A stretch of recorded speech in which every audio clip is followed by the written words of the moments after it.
Officer Marcus Thompson had been patrolling the wealthy district of Kensington for over 15 years. His black uniform bore the insignia of the Royal Guard, and his reputation for thoroughness was well known among his colleagues. On this particular Tuesday morning, the autumn air was crisp, and the tree-lined streets were unusually quiet. As Marcus walked his regular route past the elegant Victorian houses, he noticed a small girl sitting alone on the stone steps of number 47. She couldn't have been more than 8 years old, with tangled blonde hair and tears streaming down her dirt-stained cheeks. Her clothes looked like they hadn't been washed in days. She was clutching a worn teddy bear tightly to her chest. Something about the scene immediately struck Marcus as wrong. This was an area where children were typically well-dressed and accompanied by nannies or parents. The contrast was stark and troubling. "Hello there, sweetheart," Marcus said gently, crouching down to the girl's eye level. "Are you all right?" "Where are your parents?" The little girl looked up at him with wide, frightened eyes. She seemed to recognize his uniform and appeared to relax slightly, though she remained visibly shaken. "Please, Mr. Policeman," she whispered, her voice barely audible. "You have to help me." "Ow." "There's a white van parked around the corner. The man inside. He's been watching me and other kids for days." Marcus felt his protective instincts immediately activate. Child safety was always his top priority, and the girl's genuine fear was unmistakable. He noticed how she kept glancing nervously toward the end of the street, as if expecting someone to appear at any moment. Marcus asked softly, pulling out his notebook. "Emma," she replied, wiping her nose with the back of her hand. "Emma Johnson. I live on Maple Street, but I got lost yesterday and couldn't find my way home. The man in the van. He offered to help me, but something didn't feel right. My mom always told me never to go with strangers." Marcus nodded approvingly. "Your mother "Is very smart, and so are you for trusting your instincts. Can you show me where this van is?" Emma stood up shakily, still clutching her teddy bear. She pointed toward the corner where the street curved out of sight. "It's just around there. It's been there since yesterday morning. The man keeps looking at the playground across the street where kids play after school." As they walked together, Marcus noticed Emma's nervous glances and the way she stayed close to his side. Her story was consistent, and her fear seemed genuine. He had dealt with enough cases to recognize when a child was truly frightened versus simply seeking attention. When they reached the corner, Marcus immediately spotted the white van Emma had described. It was parked in a spot that provided a perfect view of both the residential street and the small playground beyond. The windows were tinted, making it impossible to see inside, and there were no visible license plates on the front. Ow. "That's it," Emma whispered, pressing herself closer to Marcus. "That's the van. Is the man still inside?" Marcus studied the vehicle carefully. Something about its positioning and the way it seemed deliberately placed to observe the area raised immediate red flags. His years of experience had taught him to trust these instincts, especially when children were involved. "Emma, I want you to stay right here behind me," Marcus instructed firmly. "Don't move from this spot, understand?" Quickly, her grip tightening on her teddy bear.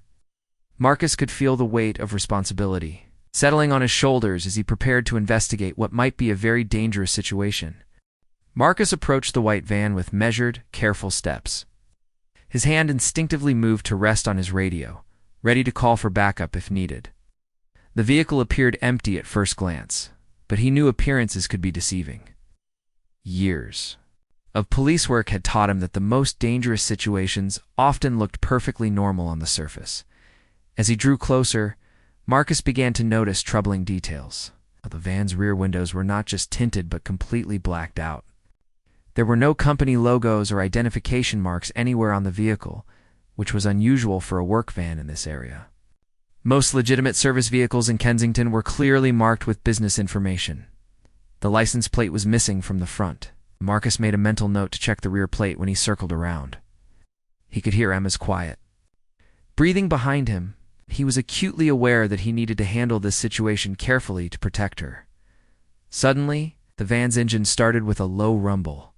Marcus immediately tensed, his training kicking in. The timing was too coincidental. Someone had been watching them, waiting to see what would happen. "Emma, step back toward the building," Marcus called out firmly, never taking his eyes off the van. The van began to move slowly, as if the driver was trying not to draw attention, but Marcus was already in motion. He quickly walked alongside the vehicle, trying to get a look at the driver and memorize the rear license plate. Through the partially open driver's window, Marcus caught a glimpse of a middle-aged man with greasy hair and nervous eyes. The moment their eyes met, the driver's expression changed from casual indifference to obvious panic. This reaction alone confirmed Marcus's suspicions that something was very wrong. The van suddenly accelerated. But Marcus had already memorized the license plate number. More importantly, he had seen enough of the driver's face to provide a description. His training had prepared him for exactly these kinds of situations where quick thinking and attention to detail could make all the difference. As the van disappeared around the next corner, Marcus immediately reached for his radio. But before calling for backup, he turned back to check on Emma. The little girl was pressed against the brick wall of a nearby building, her eyes wide with a mixture of fear and relief. "He's gone now," Marcus said gently, walking back to her. "You did exactly the right thing by telling me about this. You might have helped protect other children." Emma nodded, but Marcus could see she was still shaken. "Will he come back? What if he hurts other kids?" Marcus knelt down beside her, speaking in his most reassuring voice. "That's exactly why we need to make sure the police know about this van and that man. But first, let's get you somewhere safe and contact your parents. They must be worried sick about you." As they walked back toward the main street, Marcus's mind was racing. The man's reaction, the van's suspicious setup, and Emma's genuine fear all pointed to something much more serious than a simple misunderstanding. He had dealt with enough cases to recognize the signs of potential predatory behavior. "Emma, while we wait for your parents, I need to ask you a few more questions about what you saw," Marcus said carefully. "It's very important that you tell me everything you remember, no matter how small it might seem." The little girl looked up at him with trust in her eyes, and Marcus felt the full weight of his responsibility to protect not just her, but potentially many other children who might be in danger. While waiting for Emma's parents to arrive, Marcus carefully questioned the little girl about everything she had observed. He sat with her on a bench outside a local cafe, where the owner had kindly provided them with hot chocolate and biscuits. The warm public setting helped Emma feel safe enough to share more details. "Tell me about yesterday when you first saw the van," Marcus said gently, pulling out his notebook. "What time was it, and what exactly happened?" Emma took a sip of her hot chocolate before answering. "It was after school, around 3 o'clock. I was trying to find my way home because I took a wrong turn from the bus stop. The man in the van rolled down his window and asked if I needed help." Marcus nodded, encouraging her to continue while he wrote down every detail. The timing was significant. 3 o'clock was exactly when school children would be walking home or playing in the nearby playground. "What did the man look like?" "Emma, can you remember anything specific about him?" The little girl closed her eyes, concentrating hard. He had dark hair that looked greasy, and he needed to shave. His teeth were yellow, and he smelled funny, like cigarettes and something else I didn't like. He was wearing a dark blue shirt. Marcus was impressed by Emma's attention to detail. Children often noticed things that adults missed, and her observations were proving invaluable. "Did he say anything else to you besides offering help?" Emma's expression grew more troubled. He knew my name, but I never told him. He said, 'Emma, don't be scared. You're on. I know where you live on Maple Street. I can take you home right now.' That's when I got really scared and ran away." Marcus felt a chill run down his spine. The fact that this man knew Emma's name and address suggested he had been watching her for some time. This wasn't a random encounter, it was targeted behavior that indicated careful planning and observation. "You did absolutely the right thing by running, Emma. Your instincts probably saved you from a very dangerous situation." Just then, Marcus heard frantic voices calling Emma's name.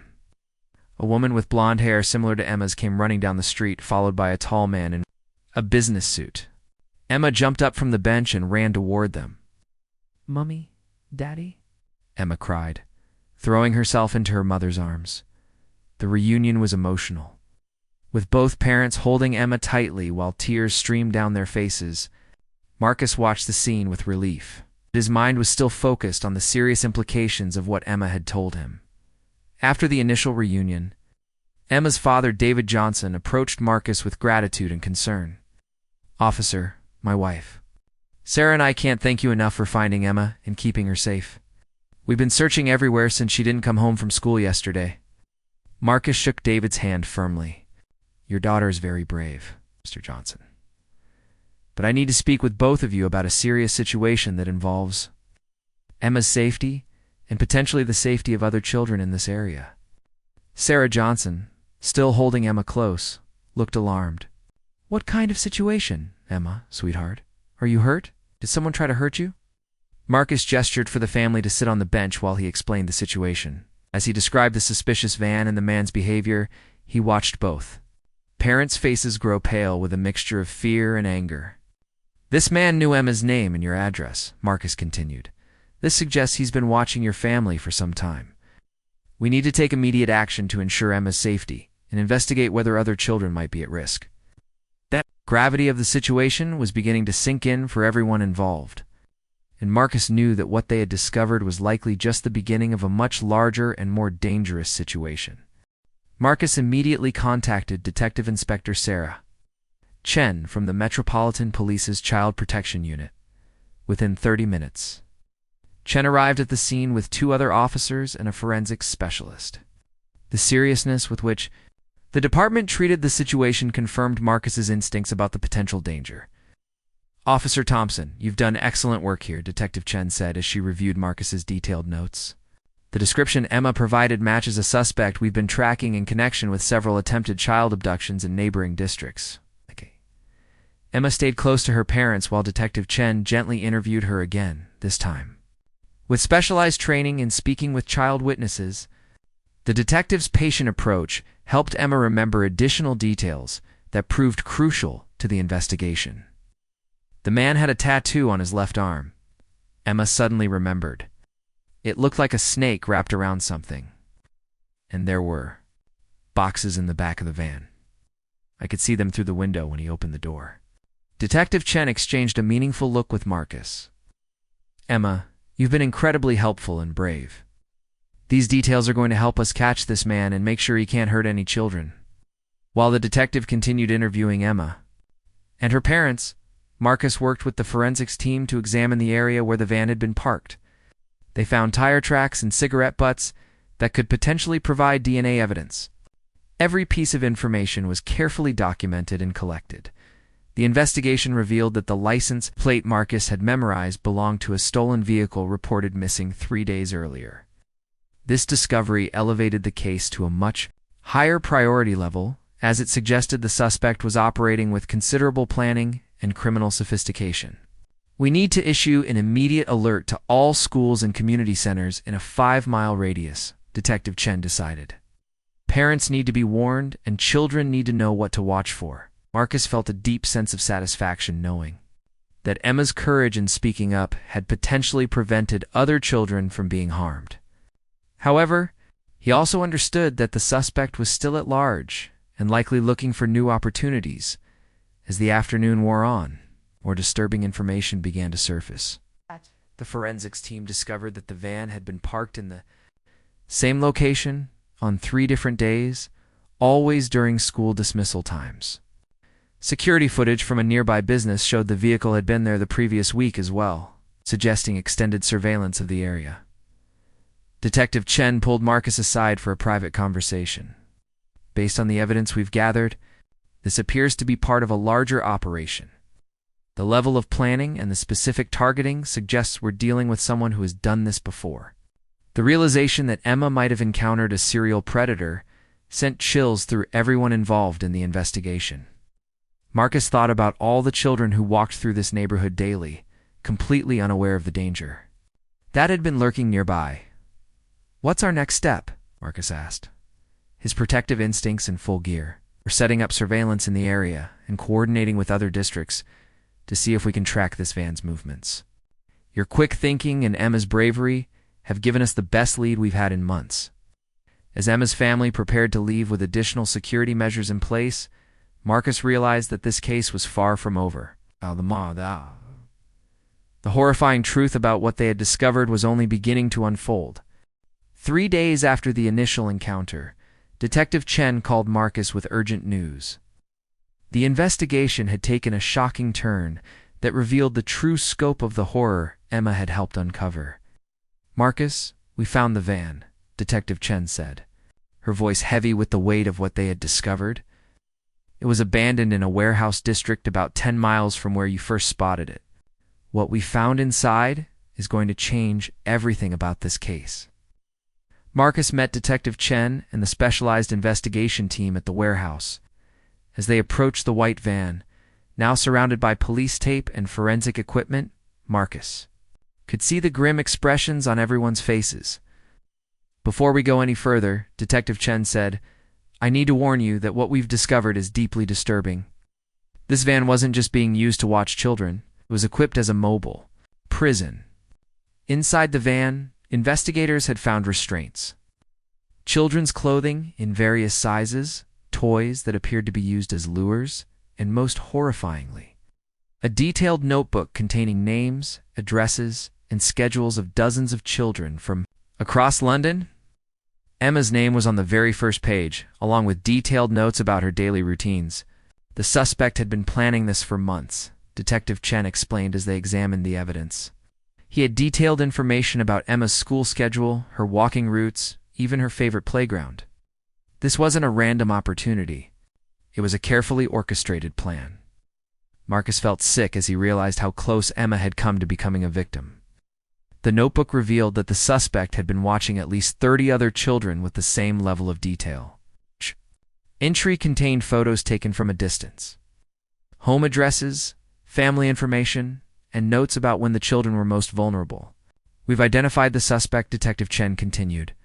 "His name is Robert Mitchell, and he has a history of similar crimes in other cities. He's been moving around the country, targeting different communities to avoid detection." The forensic evidence from the van had led to a breakthrough in several cold cases involving missing children from other regions. DNA evidence connected Mitchell to attempted abductions dating back over 5 years, suggesting a pattern of predatory behavior that had gone undetected due to his mobility and careful planning. "The most disturbing part," Detective Chen said, quietly, "is what we found in his notebook about his intended timeline. According to his notes, he was planning to take Emma within the next week. Your intervention and Emma's courage literally saved her life." Marcus thought about Emma's innocent face and her trust in his ability to protect her. The realization of how close she had come to unimaginable harm strengthened his resolve to see this case through to the end. The investigation team had launched a manhunt for Mitchell, coordinating with law enforcement agencies across the country. His photograph and description were being distributed to every police station, school, and community center in the region. "We've also discovered that Mitchell has been using social media to gather information about children," Detective Chen revealed. "He was particularly skilled at finding details about their lives through their parents' public posts and school websites. This case is going to change how we advise parents about online safety." As they continued to process the horrifying evidence, Marcus couldn't help but think about all the other potential victims whose names were in that notebook. The investigation had revealed a predator who was far more dangerous and sophisticated than anyone had initially realized. The true horror of what Emma's plea had helped uncover was becoming clear. They weren't just dealing with a single attempted abduction, but with a serial predator who had been operating across multiple communities for years. 2 weeks after the discovery of Mitchell's van, the investigation reached its dramatic conclusion. Marcus received a call at dawn from Detective Chen with news that the suspect had finally been apprehended. "We got him, Marcus," Detective Chen said, relief evident in her voice. Robert Mitchell was arrested at a truck stop outside Birmingham. He was attempting to approach another child when local officers recognized him from our alert. The arrest had prevented what could have been another tragedy. Mitchell had been caught in the act of trying to lure a 7-year-old boy away from a rest area, while the child's family was buying fuel. The quick response of officers who had been briefed about the case showed how Emma's brave decision to speak up had created a network of protection for children across the country. During questioning, Mitchell eventually confessed to planning the abductions of multiple children, including Emma. The evidence from his notebook, combined with forensic proof from the van, built an overwhelming case against him. Most significantly, his confession led to information about other cases that had remained unsolved for years. Marcus was present when Detective and called the Johnson family with the news of Mitchell's arrest. Emma's reaction was a mixture of relief and pride when she learned that her courage had helped catch the bad man and protect other children. Officer Marcus, Emma said when he visited the family to deliver the official closure of the case, "My mummy says I'm a hero because I told you about the scary man. Is that true?" Marcus knelt down to Emma's level just as he had that first day when she had approached him with her fears. "Yes, Emma, you are absolutely a hero. Because you were brave enough to ask for help. This man can never hurt you or any other children again." The case had far-reaching impacts beyond just Mitchell's arrest. Emma's story became part of a new safety education program in schools across London, teaching children to trust their instincts and seek help from police officers when they felt unsafe. Her experience showed other children that speaking up about suspicious behavior could save lives. Detective Chen later told Marcus that the investigation had led to Mitchell being connected to 12 other cases involving missing or endangered children across the country. Several families finally received answers about crimes that had haunted them for years. What started as a routine patrol and one little girl's plea for help ended up breaking open one of the largest child predator cases we've handled, Detective Chen reflected. It shows how important it is for officers to take every concern seriously, especially when children are involved. Marcus received a commendation for his handling of the case, but he always insisted that Emma was the real hero of the story. Her decision to trust a police officer and speak up about her fears had prevented countless tragedies and brought a dangerous criminal to justice. 6 months later, Marcus still patrolled the same neighborhood where he first met Emma. The community had become more vigilant and protective of their children, but also more trusting of law enforcement. Parents regularly stopped him to thank him for Emma's case and to ask advice about keeping their children safe.